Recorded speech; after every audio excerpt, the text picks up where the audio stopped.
It was a cold morning in the city, the kind of morning where the air feels heavy and no one looks at anyone.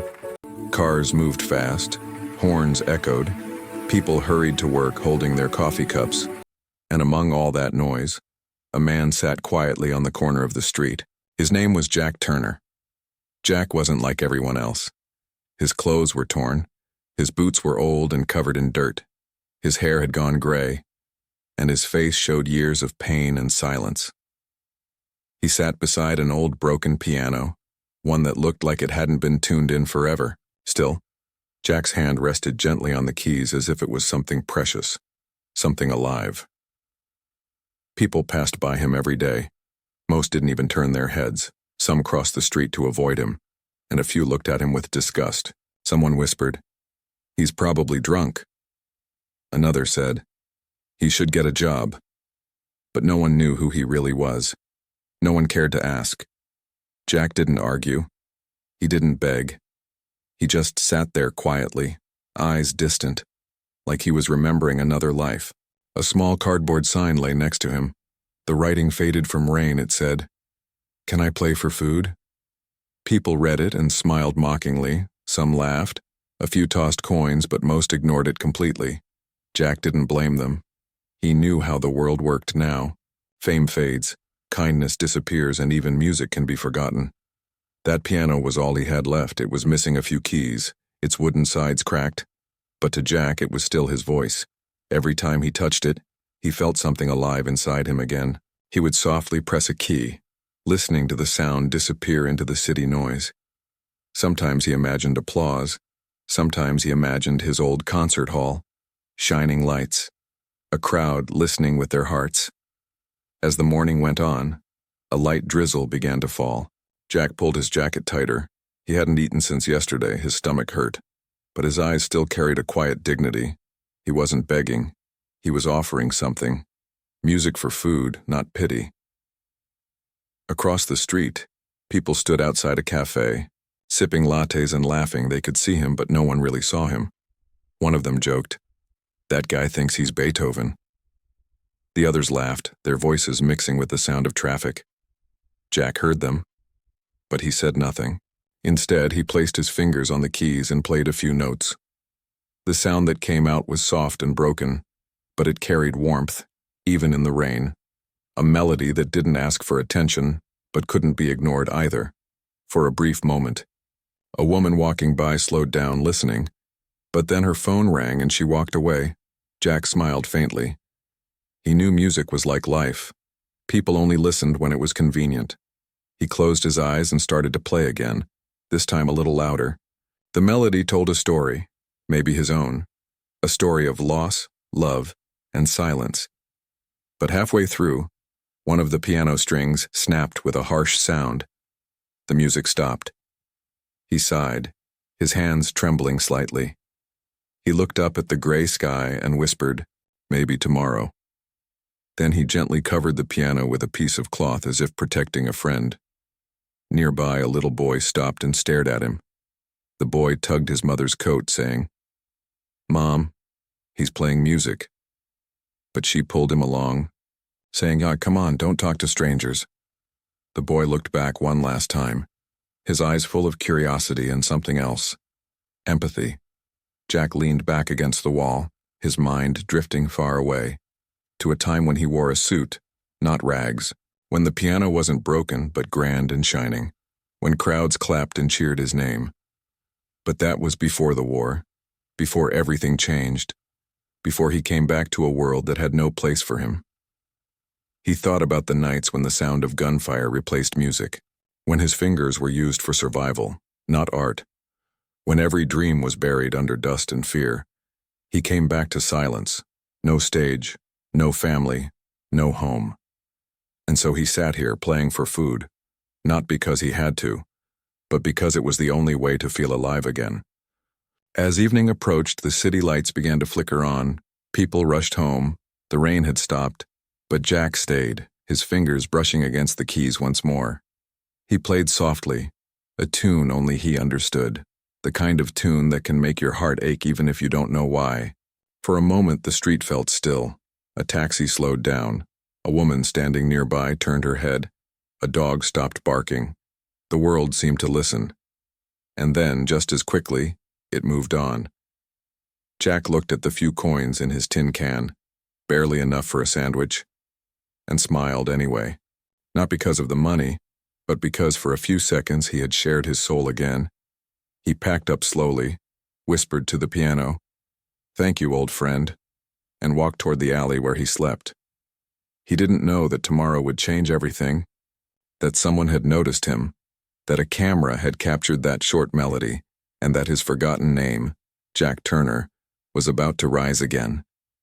He disappeared into the shadows, his footsteps fading, but the sound of that broken piano still lingered in the air, soft, sad, and beautiful, like a memory that refused to die.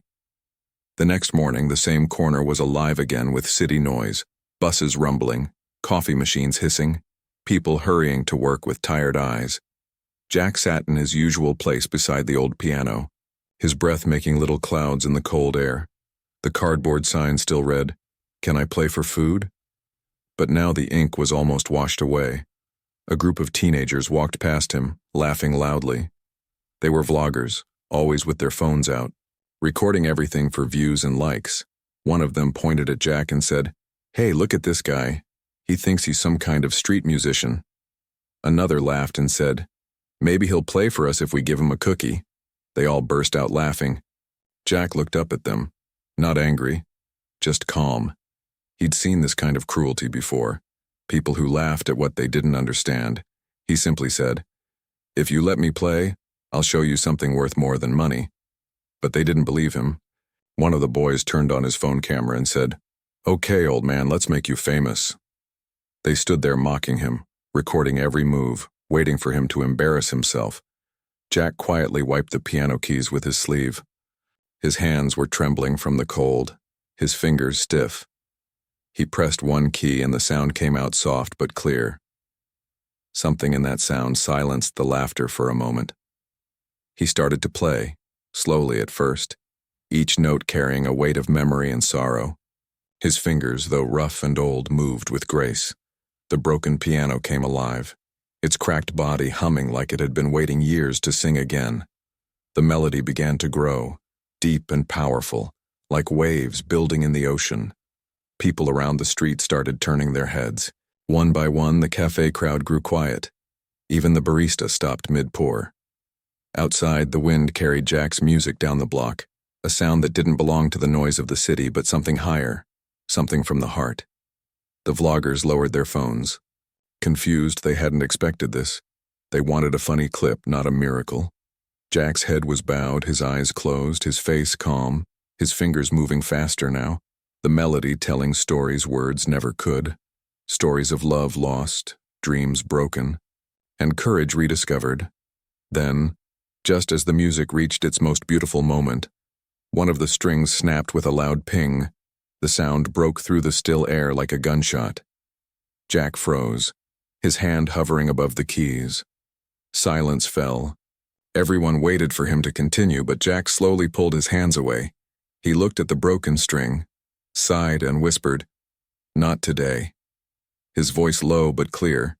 He stood up, picked up his tin can with a few coins inside, and began to walk away. The crowd didn't know what to do. The same people who ignored him now stood speechless.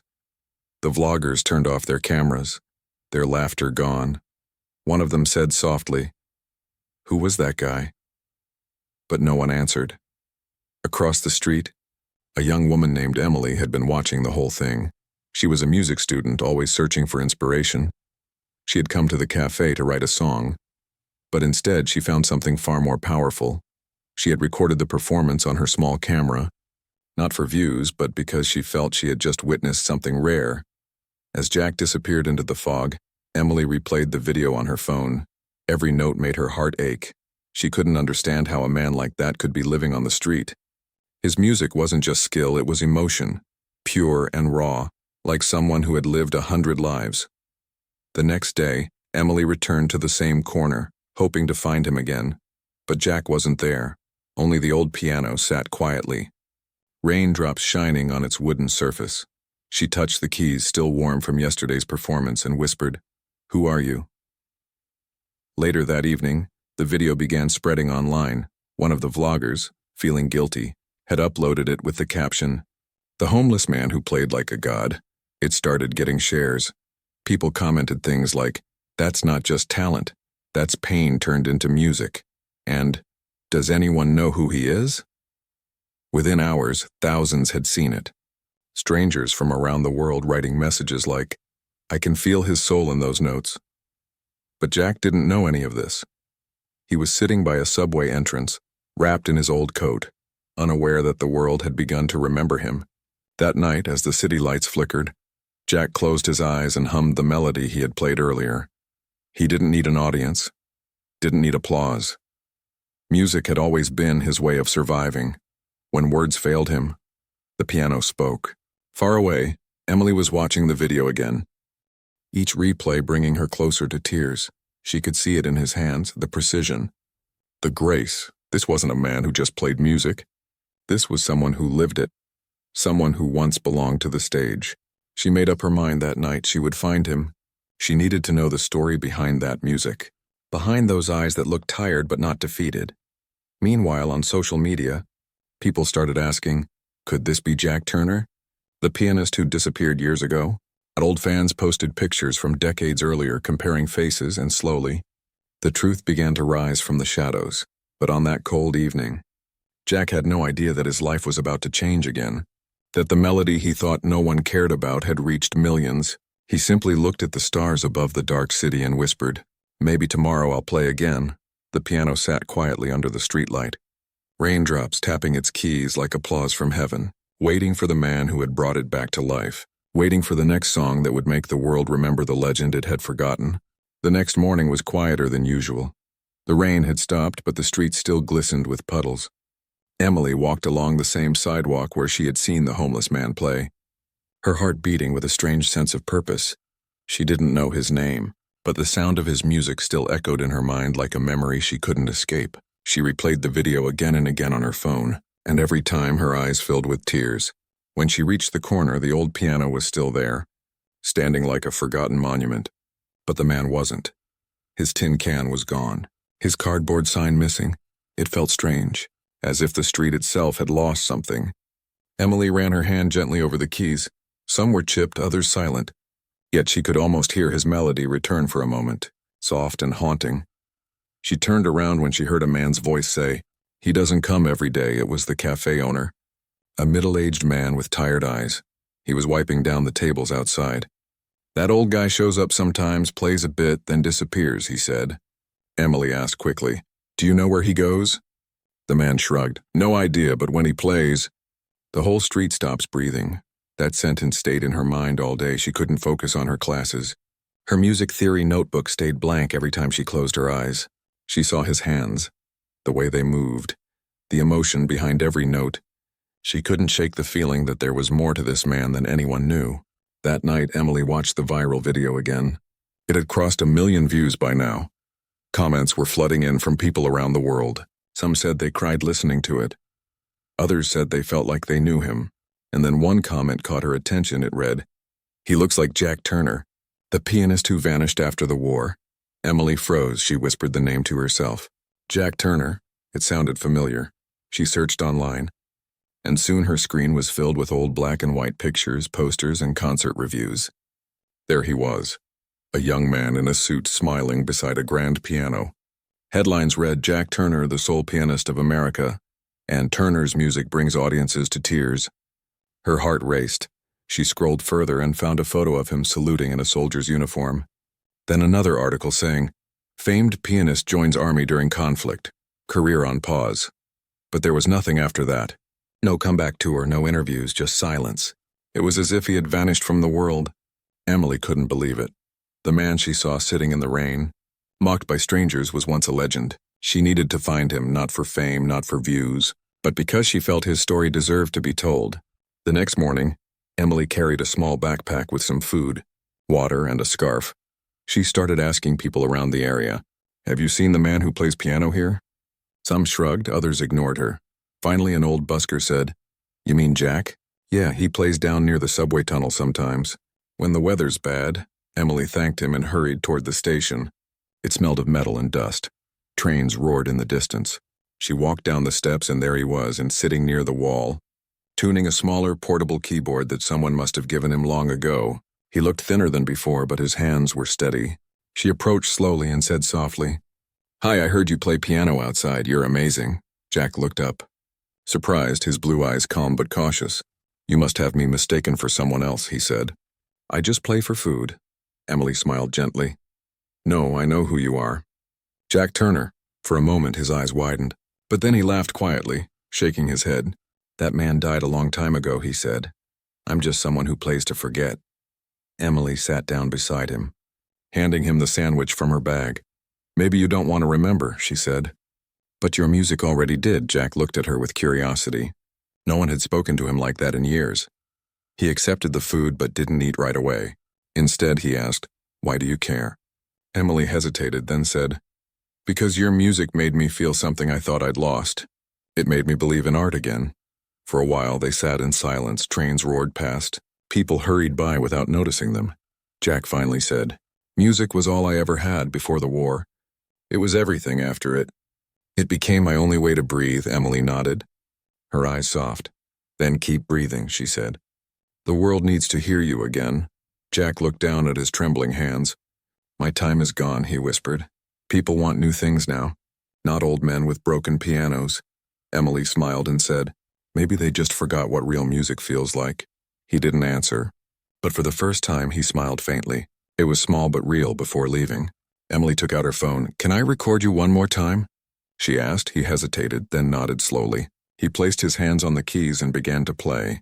The tunnel filled with the same soulful sound that had once silenced a crowd. The echoes danced along the walls. Each note pure, heavy, alive. People passing by stopped. Some dropped coins, others just listened. One man whispered, "Who is he?" Emily smiled and said softly, "Someone the world forgot." When Jack finished, he leaned back and sighed deeply, his eyes closed as if releasing a lifetime of pain. Emily whispered, "Thank you," but he shook his head and said, "No, thank you for listening." As she walked away, she looked back one last time. Jack was still there, his eyes lifted toward the ceiling of the tunnel, his hands resting on the keys. She knew in that moment that she couldn't let this story fade again. She had to find a way to bring him back into the light. That night she uploaded the new video, titled "The Forgotten Pianist." Jack Turner plays again, and within hours, it spread faster than the first one. Musicians, veterans, and journalists started talking about it. The world was beginning to remember, and somewhere under the city lights, Jack Turner, the man who once played for food, was about to find himself playing for hearts again. The sun had barely risen when Emily woke up, her phone buzzing with hundreds of notifications.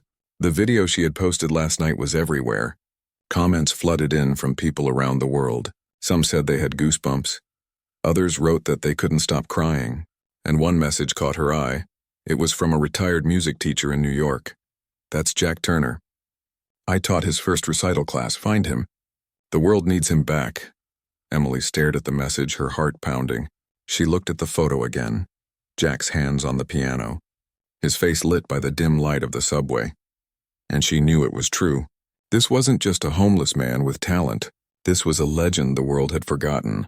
She made up her mind that she had to tell him later that morning. She packed her camera and went back to the subway tunnel.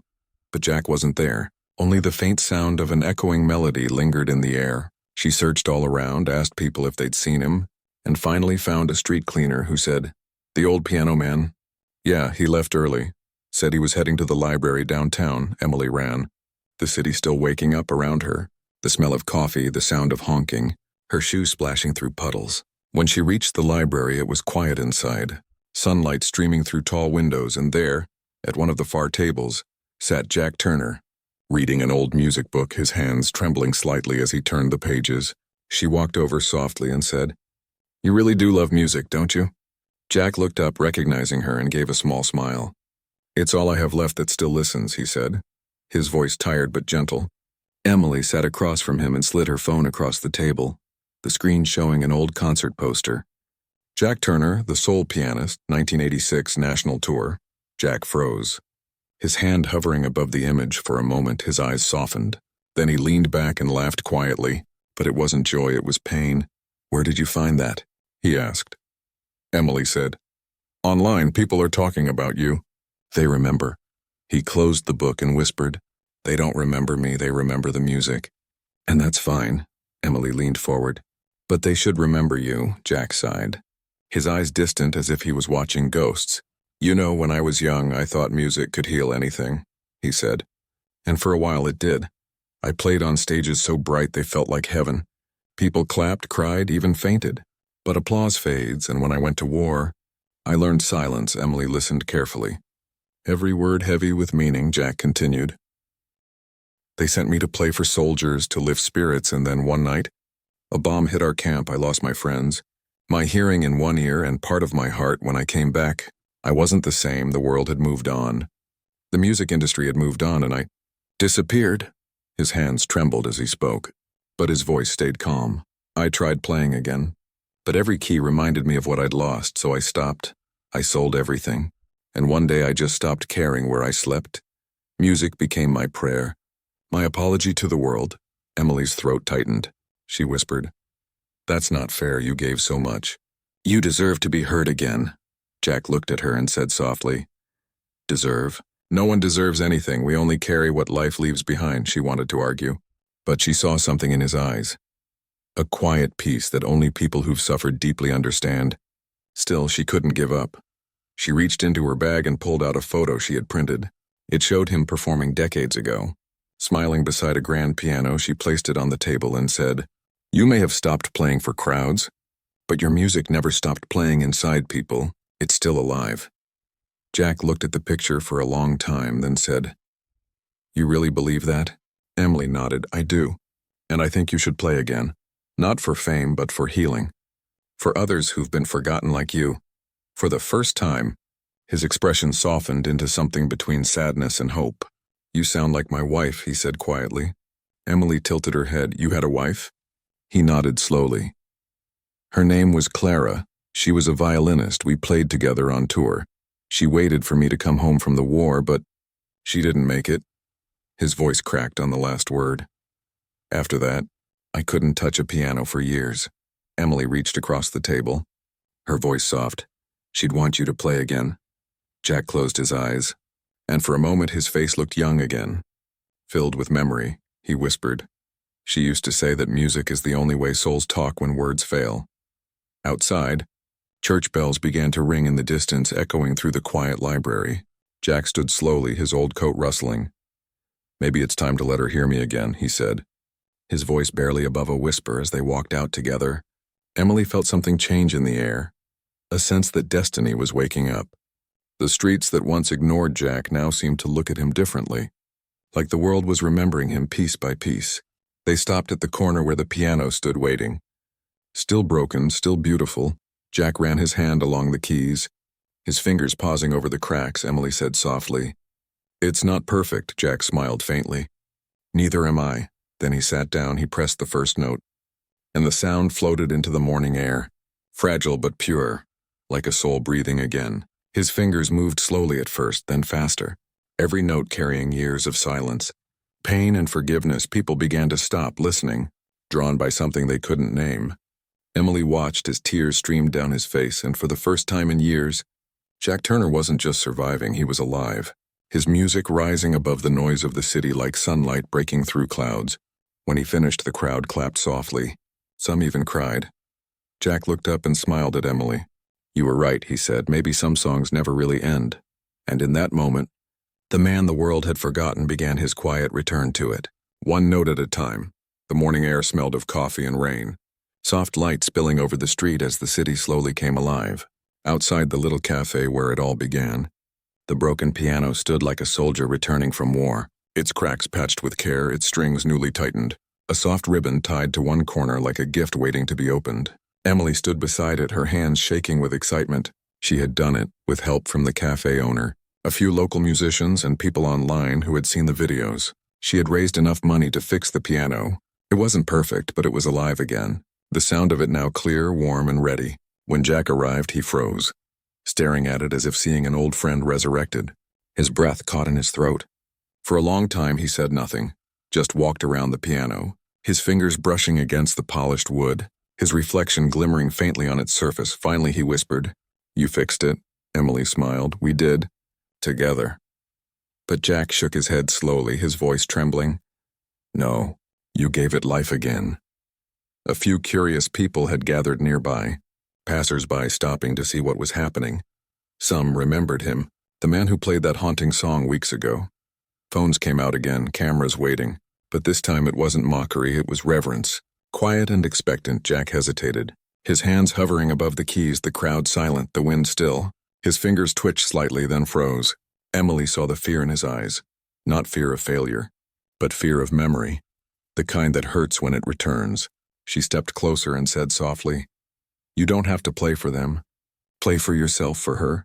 Jack looked up, and in his eyes was the reflection of every note he'd ever played, every loss he'd ever carried.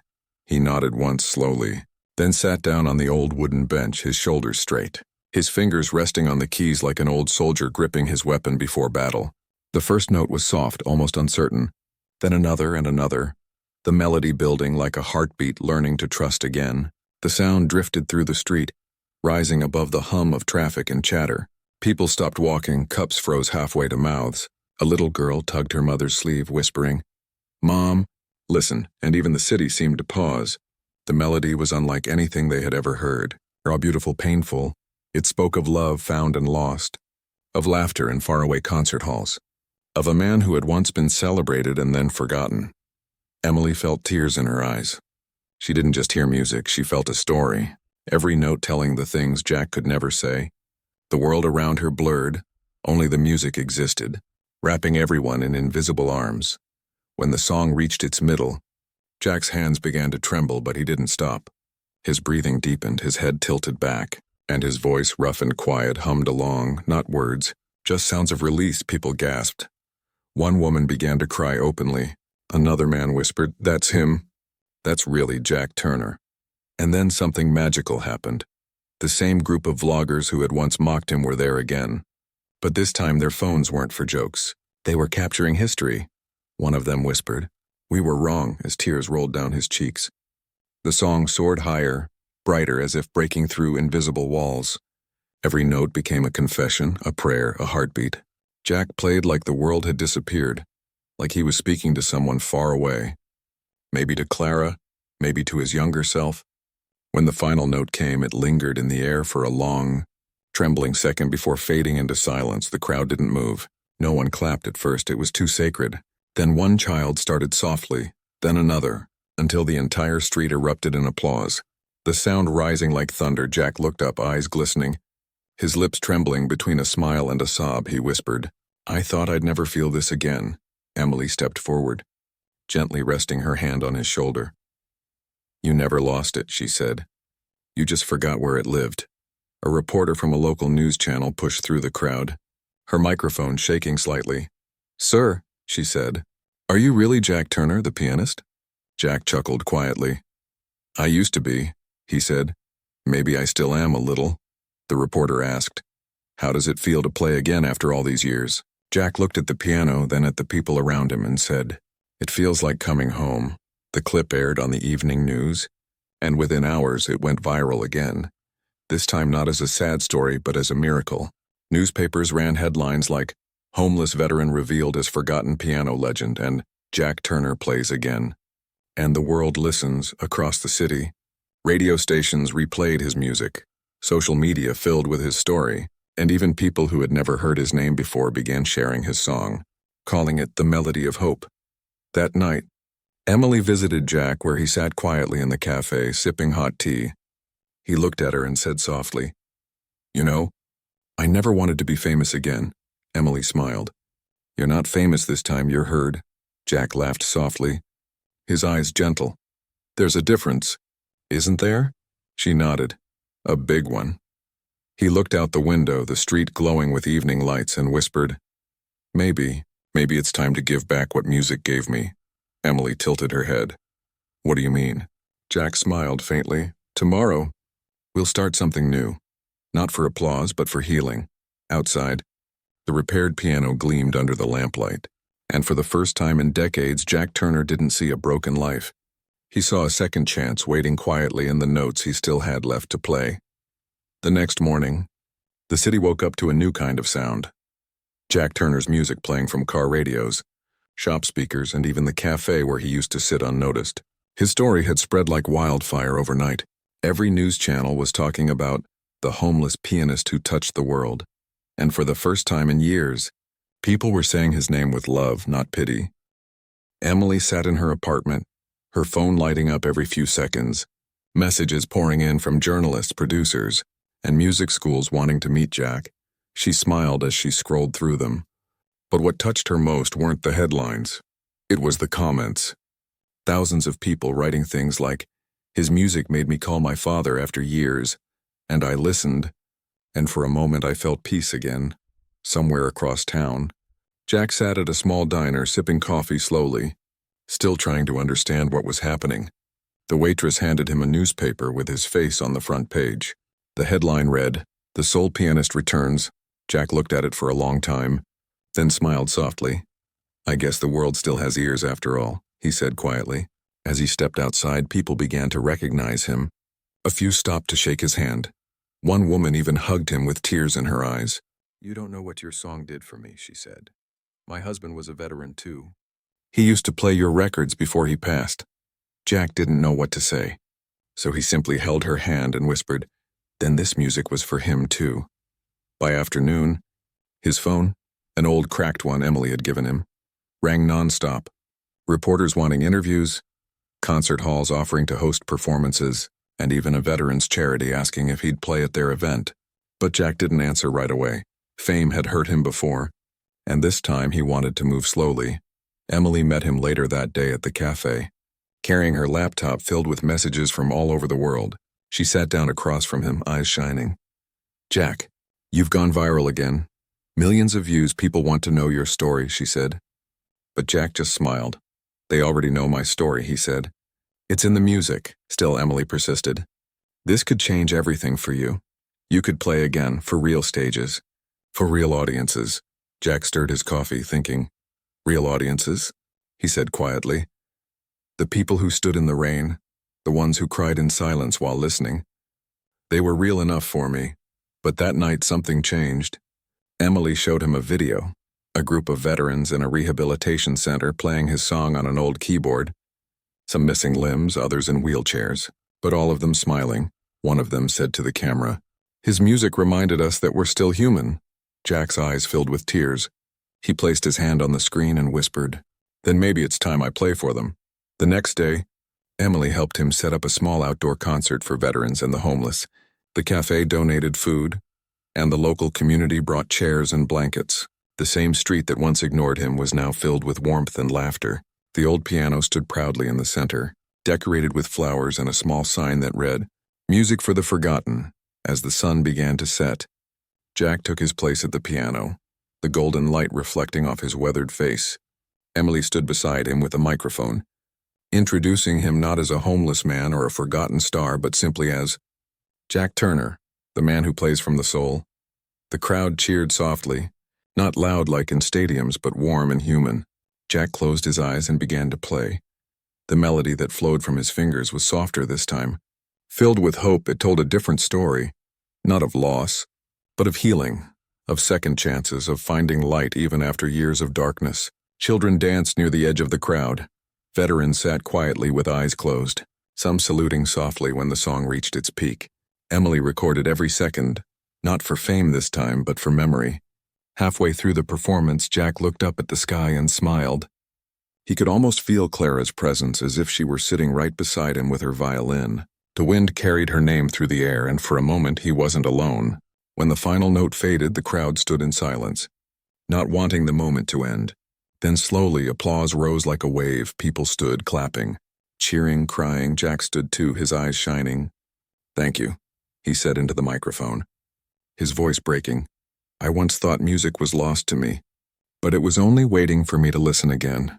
The event was streamed live, and within hours it became one of the most shared videos online. News outlets called it the concert for the forgotten, and donations poured in from around the world for veteran support groups. That night, Emily and Jack walked through the quiet streets after the show. The city lights glowing around them, Emily said softly. You changed lives today, Jack smiled. So did you, she laughed. Me? I just recorded a video. He shook his head. No, you listened. And sometimes that's all a broken song needs to be heard again. They stopped at the corner where it all began, the place where he once played for food. The cardboard sign now gone, replaced by a plaque that said, Where Hope Played Its First Note. Jack looked at it, then at Emily and whispered, I never thought the streets that buried me would be the same ones that brought me back. Emily smiled. That's the magic of music. It doesn't care where it's played, when it just finds who needs it most. Jack nodded slowly.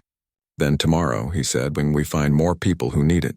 As they walked away, the night was filled with quiet laughter and soft echoes of the piano, a melody that refused to fade, drifting through the city that had finally learned to listen again.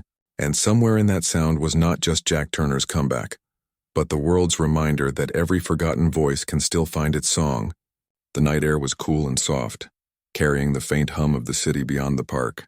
Where fairy lights hung between trees and folding chairs formed neat rows, a stage stood in the center, small but beautifully lit, and at its heart, the same piano that had once sat forgotten on a cold street corner, polished now, its wood gleaming under the lights like it had been waiting for this moment all its life. The sign above the stage read, Music for the Lost and Broken, a concert by Jack Turner. People had gathered from all walks of life, veterans in uniform, musicians, students, families, and strangers who had seen his story online. Some brought flowers, others candles. Some simply came to listen, but all shared the same feeling, respect. Behind the stage, Jack stood quietly, looking at the crowd through the curtain, his hands tucked in his pockets, his old jacket replaced by a simple black coat. He looked nervous, almost fragile, but his eyes held a steady glow. Emily walked up beside him, holding a small earpiece and a smile. They're all here for you, she said softly. Jack shook his head gently. No, they're here for the music, he said. For what it reminds them of, Emily smiled. Then give them that reminder. The host stepped up to the microphone and introduced him. Tonight we celebrate not fame or glory, but resilience. A man who showed us that even the most broken hearts can still sing. The crowd applauded, and Jack stepped onto the stage. The applause grew louder, waves of it rolling toward him. But when Jack reached the piano, he didn't bow or wave. He simply sat down, closed his eyes, and let the silence stretch. That silence became electric, everyone waiting, barely breathing, and then his fingers began to move. The first song was soft, delicate, like morning light touching water. Every note seemed to land straight into the listener's chest. You could almost feel the pain and the peace blending together. Jack didn't just play, and he spoke through sound. His music telling stories words could never hold. He played of lost friends, of battlefields and rain, of hope whispered through darkness, of the love that had once held his life together. Clara, the one whose memory still guided his hands. Emily watched from the side of the stage, tears forming as she saw him transform. Every line of age on his face seemed to fade, replaced by grace and fire. The man who once sat on a street corner was gone, replaced by the legend who had returned from silence. Halfway through the concert, Jack looked at the crowd and spoke into the mic, his voice low and warm. I once played for applause, he said. Then I played for survival, but tonight, I play for forgiveness, for myself, for the ones I lost, and for anyone who ever thought their music was over. The crowd stayed utterly silent. Not wanting to miss a word, he started his next piece, one that no one had heard before, something he had written the night before, a song he called Homecoming. It began with a slow rhythm, steady and gentle, like footsteps returning home after years away. The melody built higher, richer, until it felt like a prayer made of sound. People in the audience began to cry quietly. Others closed their eyes, letting the music hold them. As he played, a faint sound joined in, and a violin. Soft and trembling, Emily turned, confused, until she saw a young woman step out from the wings. One of the students Jack had been teaching in recent weeks. She began to play alongside him, her bow moving in harmony with his keys, the two melodies weaving together like light and shadow. Jack looked at her and smiled, the kind of smile that only comes from peace. And for a moment he could almost see Clara in her place.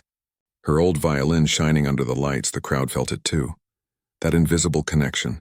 That spiritual reunion only music could create. When the song ended, There was a moment of stillness so pure that even the crickets outside seemed to stop. Then slowly the crowd rose to their feet, clapping not wildly but reverently. The applause rolled like thunder, wave after wave, until Jack had to stand to acknowledge it. He bowed his head deeply, tears shining in his eyes. Emily walked up with flowers, her voice trembling as she spoke into the mic. When I first met Jack Turner, he was sitting beside a broken piano. Asking to play for food tonight, he played for hearts, and reminded us all that greatness never disappears. It only waits to be heard again. The audience erupted, chants of "Jack! Jack! Jack!" filling the night air. But Jack raised a hand gently, signaling for silence, and said softly, "This music doesn't belong to me anymore. It belongs to all of you, to anyone who ever felt unseen." Then he looked at the veterans sitting in the front row, men and women who had come in wheelchairs, with medals pinned to their chests, and said, "This concert is for you, for the ones who gave everything and asked for nothing." He pressed one final chord, deep and solemn, and the crowd saluted him, a gesture that brought tears to his eyes when the show ended. People lined up to meet him, to shake his hand, to thank him. One man said, "You gave us hope again." Another whispered, "Your music saved my marriage." A teenage boy handed him a crumpled piece of paper that read, "I want to learn piano because of you." As the crowd slowly drifted away, Emily and Jack sat alone on the stage, the lights dimming, the night air cool and calm. "You did it," Emily whispered. Jack chuckled softly. "No," he said. "We did it. You listened when no one else did." She smiled. "So what now, maestro?" Jack looked at the piano, tracing his fingers over the keys one last time. "Now," he said, "we make sure the next song never stops. Not even when I do." The park grew quiet, the lights fading one by one. But the echo of that night lingered. The sound of applause, of laughter, of music reborn, and somewhere above the trees, the wind carried Jack Turner's final note, soft and endless. A promise whispered to the world. The music of the heart never truly dies. Morning sunlight spilled through the curtains of a small apartment near the edge of the city. The sound of birds and distant traffic mixing softly with the gentle hum of an old piano. Inside, Jack Turner sat by the window, his hands resting on the keys, playing a slow, peaceful tune that filled the room like a prayer whispered to a new day. The world had changed around him, but Jack's days had become beautifully simple. No crowds, no cameras, no reporters, just music and people who cared. His life had gone from cold streets to warm mornings filled with sound, and though his fame had returned, he no longer played for applause. He played for life, for healing, for love. Across the room, children's laughter echoed. A group of students sat on folding chairs, notebooks open, pencils in hand. They were his new family. Kids from broken homes, veterans learning to feel again, and dreamers who had never touched a piano before. Jack called them his orchestra of hope. Emily entered quietly, holding 2 cups of tea, smiling as she watched him guide a little girl's fingers across the keys. "No, softer," he said gently. "Let the note breathe, like you're saying something kind." The girl tried again, and this time the sound came out warm and sweet. Jack smiled. "That's it, now you're talking to the piano." Not fighting it, Emily handed him the tea. "You're building something amazing here," she said. Jack chuckled softly. "I'm not building anything," he said. "I'm just helping them find what was already inside." She looked around the small studio. Posters of old concerts on the walls, instruments donated by people who had seen his story online, and a large wooden sign above the door that read, "The Turner Foundation for Music and Healing." It had started with one street performance and had become a community, a place where music mended broken hearts. That afternoon, a group of journalists arrived to do a follow-up story. The same reporter from the cafe who once asked if he was really Jack Turner. This time she smiled warmly. "Mr. Turner," she said, "you've become an icon of hope for so many. What does that feel like?" Jack smiled and said, "It feels quiet." The reporter blinked. "Quiet?" He nodded. "Yes, not the kind of quiet you get when you're alone, but the kind that lives inside when you've finally stopped running from yourself." The room fell silent for a moment as his words sank in. The reporter asked another question. "If you could say one thing to the world that forgot you once, what would it be?" Jack paused, looking at the piano beside him, his hand resting on the edge of the keys. "I'd say thank you," he said softly, "because forgetting me forced me to remember who I was without the noise." After the interview, Jack went for a walk with Emily. The city looked different now. not because it had changed, but because he had. People waved as he passed. Some stopped to shake his hand. One street performer even played his song Homecoming on a small keyboard, smiling when Jack dropped a few coins in his jar. "You've come full circle," Emily said as they walked. From playing on the street for food to inspiring others on the same corners, Jack smiled gently. "Maybe that's the point," he said. "You don't climb back to the top. You build the ground again where others can stand." That evening they returned to the music center, where a small crowd had gathered for a special event, a recital by his students. The first performance of the Turner Foundation, chairs filled with parents, neighbors, and veterans, the same people who once stood in the rain to hear him play. Jack sat in the front row, watching proudly as each student performed. One played Clara's Waltz, another performed Homecoming, and when the youngest girl finished, the crowd clapped softly. Jack stood and said, "You know what makes music powerful?" The children shook their heads and he smiled. "It's not the sound.